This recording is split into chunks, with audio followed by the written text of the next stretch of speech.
మంచిర్యాల పట్టణంలోని Sainath residency LADS మరియు వెంకటేశ్వర లాడ్జ్లను గౌరవ ఆర్డీఓ గారు మరియు సబ్ డివిజనల్ మేజిస్ట్రేట్ గారి ఉత్తర్వు ప్రకారం మన తహసీల్దార్ గారు, మంచిర్యాల తహసీల్దార్ గారు, వాటి సిబ్బందితో కలిసి పోలీస్ సిబ్బంది కలిసి ఇక్కడ ఆర్డీఓ గారి ఉత్తర్వు ప్రకారం చేయడం జరిగింది. ఈ 2 లాడ్జీలను దీని యొక్క ముఖ్య ఉద్దేశం గత నెలలో 2 సార్లు ఈ సాయినాథ్ రెసిడెన్సీలో వ్యభిచారం అంటే అసాంఘిక కార్యకలాపాలు నడుస్తున్నట్టు గురించి కేసు నమోదు చేయడం జరిగింది.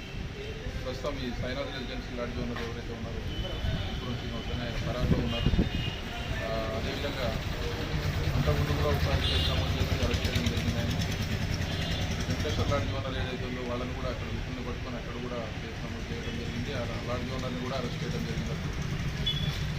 దాని గురించి ఈ యొక్క అసాంఘిక కార్యకలాపాలు ఏదైతే నడుస్తున్నారో ఈ లాడ్జీలో వీటిని నిరోధించడం గాను సిచ్యువేషన్ ఆర్డీఓ గారికి, గౌరవ ఆర్డీఓ గారికి ఇవ్వడం నిన్న ఆర్డర్ పాస్ చేశారు. చేయమని ఆర్డర్స్ పాస్ చేశారు.